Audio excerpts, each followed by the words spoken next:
Hello, in part 3 on tips on how to play hardcore characters, we're going to be talking about the followers today. And a lot of people think followers aren't very useful, which is not true. In order for followers to be useful, you need to equip them with gear that's equivalent to their level. I'm not saying they need the top range of the gear for that level or that difficulty, but you should make a conscious effort to actually equip them to something that's comparable. So I'm going to show you the Enchantress, which is the follower that I would recommend for the wizard, which sounds a little counterintuitive since you're both range classes and you're both elemental attack classes. But I'm going to show you why I prefer the Enchantress over the say the Templar or the Scoundrel. So right now, let's just take a quick look at her gear. And I have equipped on her a 318 DPS weapon, required level 51. Now that seems like a lot, but two-handed swords and two-handed stabs, which is what the Enchantress can use, they're actually very affordable. This one I picked up off the auction house for 24k, so that's very reasonable price for a two-handed weapon. And then for all the other stats, this one I picked up I think around for 50k, and you really didn't even need to pick up something like this, but uh, I thought it was reasonable for the price, and I did spend more money for the jewelry just because for my purposes I equip her with Magic Find, which we'll talk about a little bit later. But overall, a lot of your DPS comes from the weapon, and all the other slots you would want to slot in intelligence because plus the damage like this, it's actually less effective than just giving them straight out intelligence. So let's go out and see what the Enchantress can do. Oh, gotta talk to Leia first.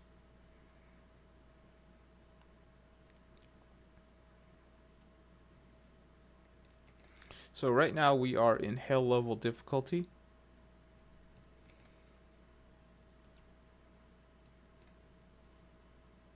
So these mobs have about 4k health. As you can see, the Enchantress can take them down pretty quickly.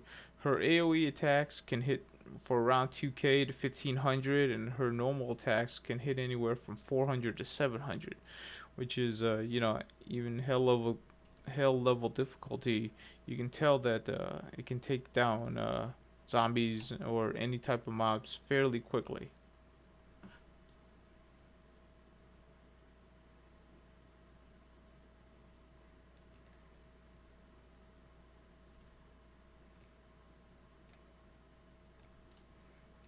So they're 1500, about 2000, 1500, and then about 600. Now, most of her big attacks, AoE attacks, are cooldown spells that you choose for her, and her normal attacks hit anywhere from 500 to 700. But even then, that's still pretty decent. So as you can see, she can work down hell level difficulty mobs in Act 1 fairly quickly. In Act 2 as well, so because that's where I'm currently at in hell level difficulty. But as you can see, very effective. And this is the general spec that I usually have her in. Now, what I do like about the Enchantress as well is that she can have a completely different spec that's based around crowd control, and you can do this on the fly. So all you have to do is highlight over her portrait, right click, select retrain, and my general spec is usually force push for damage, and then I usually use power armor because I prefer a skill that's up 100% of the time. Erosion, which is actually an excellent skill. It's probably her best one. It doesn't sound very good when you read the description, but it's by far the most damage of all of the skills that she has. and then I use Focus Mine for the increased attack speed. But you can very quickly just switch over to Charm, which is like a convert, and then you can choose. I would choose Power Armor again, and then you can go to Disorient as another crowd control, and then Mass Control, or yeah, Mass Control for Hex, which basically turns everything around you into chickens. Mass Control, for the most part, though, that's usually only useful if you're a melee class, because generally as a wizard you don't want anything around you anyway. So usually when she throws that out there, it really doesn't hit anything. And that was Mass Control right there. Since I wasn't in range of these zombies, it didn't change anything into chickens. And again, because I lost all my AoE damage, it takes her much longer to work down these zombies than her previous spec. But you should be able to see her do a crowd control sometime soon. At least I hope.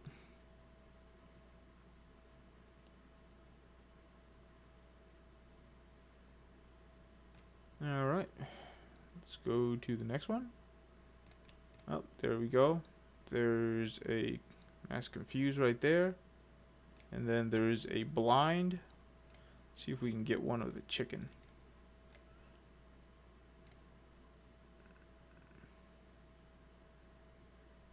Move over here. Oh, there it is. There's the chickens. So that's Mass Control right there. And there's the Convert.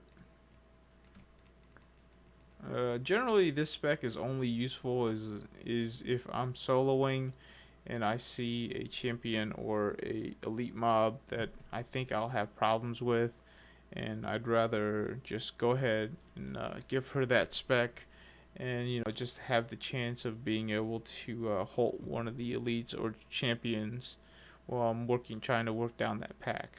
But for the most part, though, I mean, for everyday just running through an act, I'd much rather spec her for just pure outright DPS, because she's able to work down, simple mobs so quickly. And I mean, so can I, but the extra DPS always helps. So let me go ahead and retrain her back to what she usually is.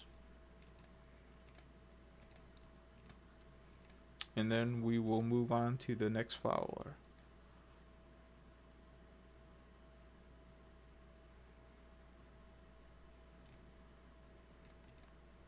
So a lot of people usually, for the wizard, pick the Templar, which for the Templar, I'm not saying it's a bad choice, because the skill that I love the most out of the Templar would be Loyalty, which adds an extra 141 life per second. It really helps between mobs in which you take a little damage, and going to the next mob, you're allowed to basically top off your life, and with that extra 151 life per second, and then you kind of combine it with a passive skill like Galvanizing Ward, which adds 292 right now. It makes for a lot of life regen per second. It's very useful for when you're running between mobs, or if you're just even during a fight. It's definitely not something that is I don't think it's useless. It's definitely very useful, because like right now, you can just take quite a bit more hits and then be able to regenerate life. But the Templar really isn't a very good tank. I mean, I think most people that have played this game kind of already know this. He's more of a defensive support character, in which he's able to heal you. He's able to provide you with regen either on your health or your resource, depending on the spec. He does have a 300 DPS weapon, and even with a 300 DPS weapon, he doesn't really do all that much damage. But every once in a while, he can block a corridor, and with charge, he'll at least get in front of you to kind of just stem the tide of enemies coming straight for you. But in terms of holding aggro, he really isn't very good at it. So there's the charge with a stun. That is kind of useful, but he isn't able to hold aggro, and I haven't really done anything yet. So I haven't even hit an attack spell yet. So it's one of those things where he's a support character, but you know, I don't think he's really strong enough to really compete with the Enchantress as a follower that you want.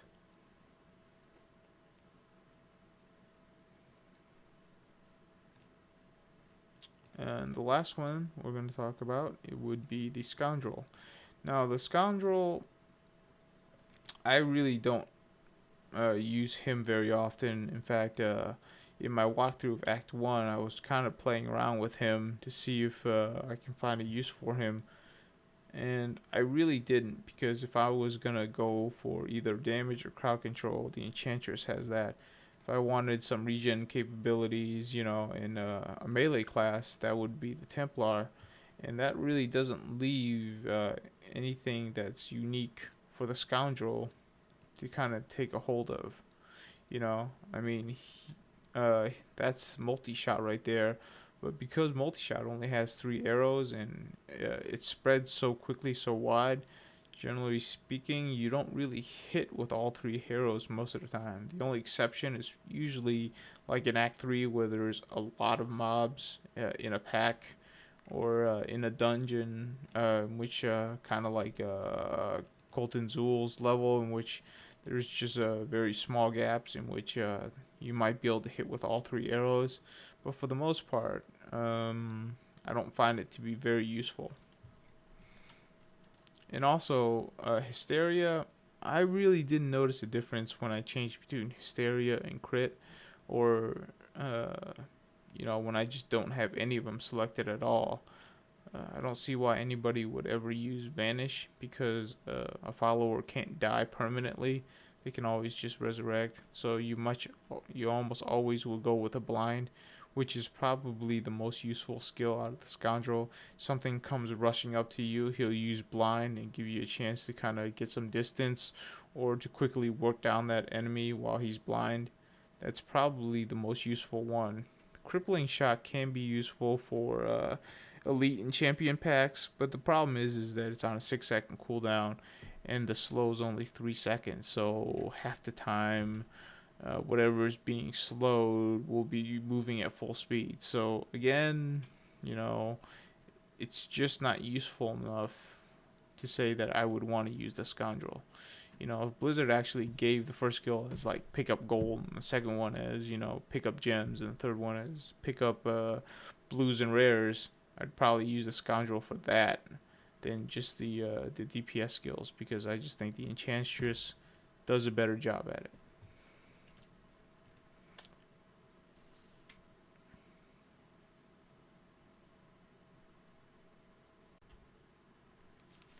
So the last thing we're going to talk about is magic find on the follower.